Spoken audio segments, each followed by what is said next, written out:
개인적인 질문이 될 수도 있겠는데 사실 제가 최근에 가장 꽂혀 있는 화두이기도 한데요. 결국에 인문학으로서 세상에 시비를 걸려면 아는 것도 물론 중요하지만 질문을 하는 것도 중요하다고 생각을 하거든요. 근데 지금 보면 AI나 이런 것들이 너무나 이제 세상에 많이 나오다 보니까 혹자들은 야, 시키는 대로만 하고 질문이 떨어지고 있어, 질문력이 떨어지고 있어 라고 하는 부분도 있는데요. 황석영 선생님 같은 경우도 AI와 어떻게 조력을 해서 또 쓰셨다라고 이렇게 하셨는데 이런 AI에 대해서는 또 대한민국 대표하는 소설가로서 어떻게 생각하시는지 좀 궁금합니다. AI는 이제 모든 현대인들에게 불안을 야기시키고 있죠. AI 때문에 이제 내 일자리를 잃지 않을까. 왜냐하면 AI하고 경쟁해서 이기기가 되게 어렵거든요. 아직까지는 이길 수 있다 하지만 그러나 곧 이제 AI는 워낙 빨리 발달하고 그다음에 인간은 이제 늦을 수밖에 없죠.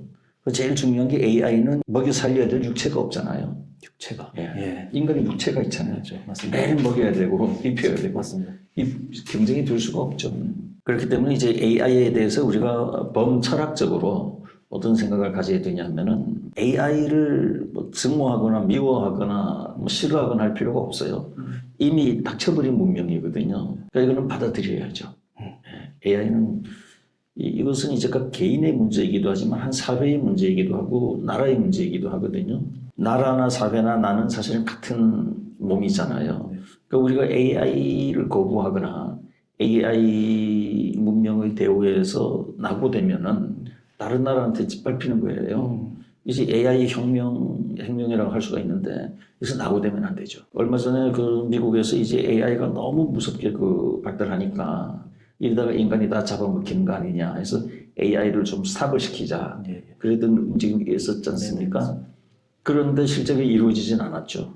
왜 그런가 하면은 미국이나 우리 한국, 일본이나 유럽이 스탑한다 하더라도 전체주의 국가는 그걸 더 빨리 발달시키거든요. 지금 중국의 안면인식 기술 같은 거는 어마어마하잖아요.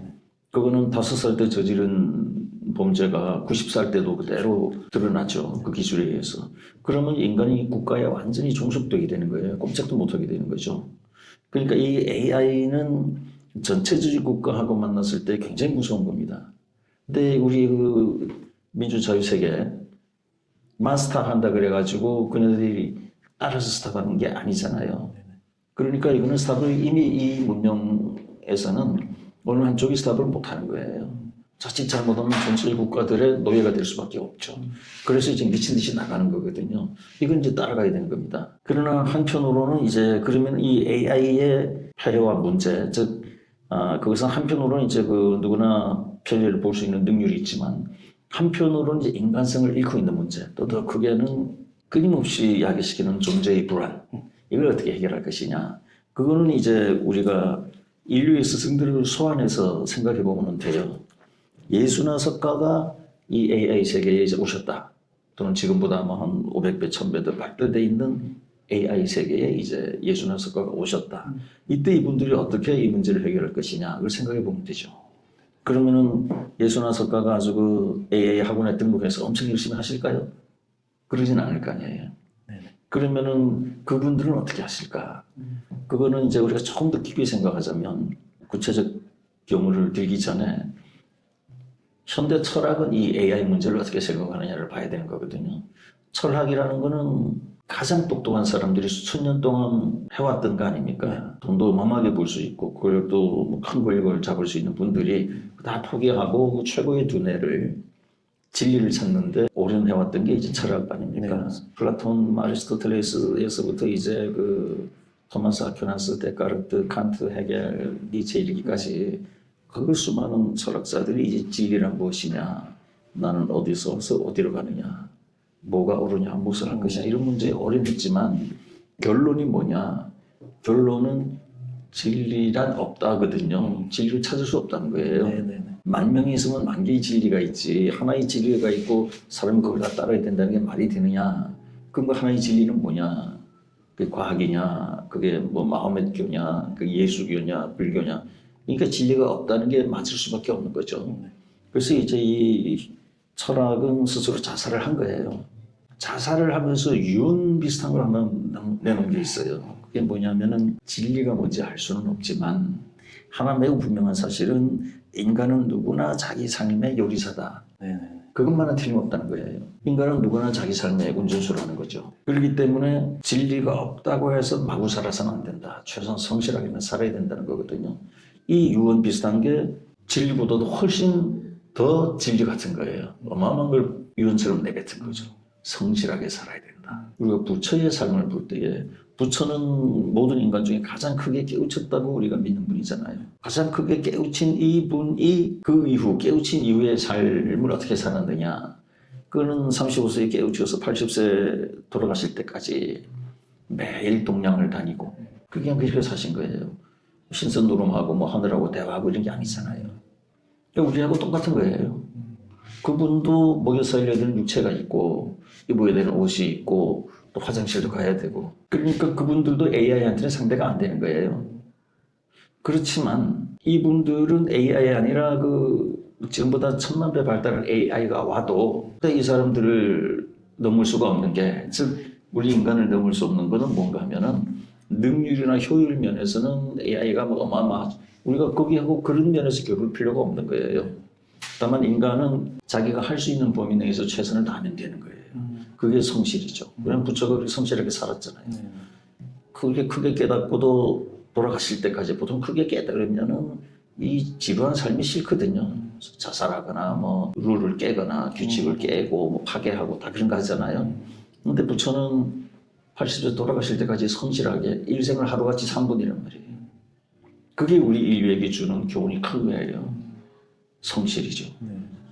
성실. 현대 철학의 유언하고 부처의 삶에 딱 일치하잖아요. 그럼 성실이라는 게 뭐냐? 성실은 다만 열심히 하는 게 성실이 아니에요. 성실이라는 거는 삶에 대한 자기의 자세예요. 진지하게, 책임 있게 하루하루 조금씩 쌓아가는 그거예요.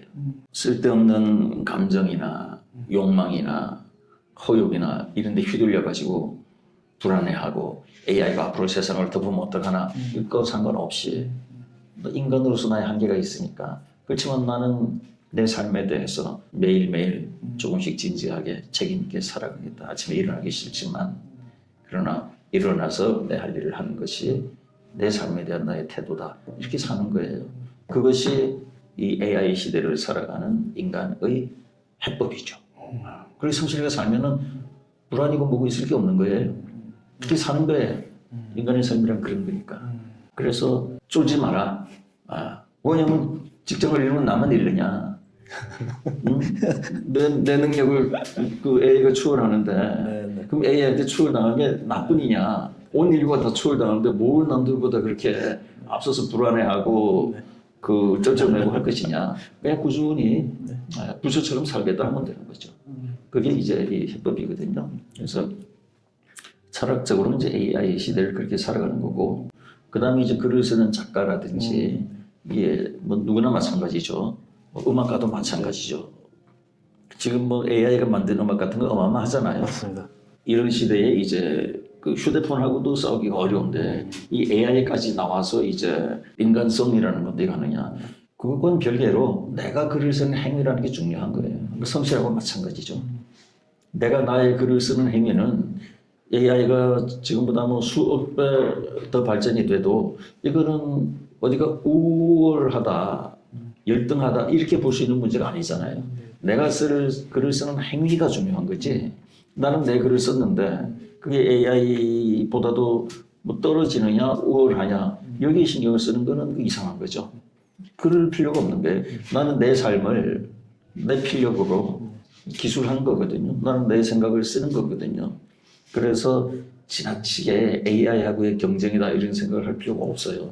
다만 이제 그 본인이 그 분야의 현 시점에서 온 인류 중에 자기가 최고급이다 하는 사람만 신경 쓰는 거예요.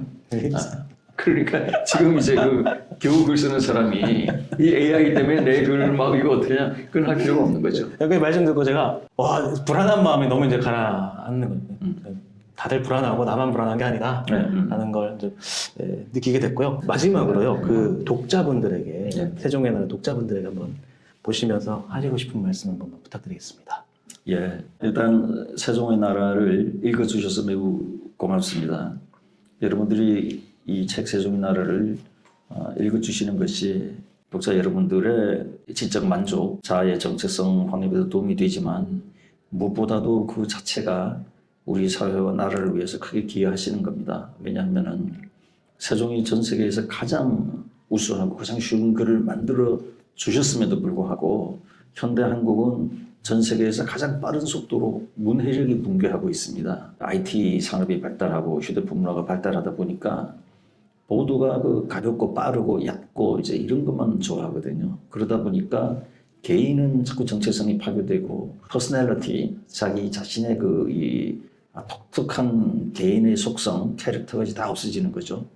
그러면 사회가 어떻게 되냐면 민주주의가 붕괴됩니다. 본인이 뭘 깊이 있게 연구를, 깊이 있게 판단을 못하니까요. 현대 사회란 사회를 이루고 있는 각 개인들이 자기가 해야 될 책임과 의무를 다 하고 사회 구성원으로서 사회를 유지시켜 나갈 이제 능력이 있어야 되는데 문해력이 없으면 그게 다 깨지거든요. 그러면 이제 헛소문이나 가짜 뉴스에 흔들리고 민주주의가 깨지고 사회가 붕괴되는 거거든요.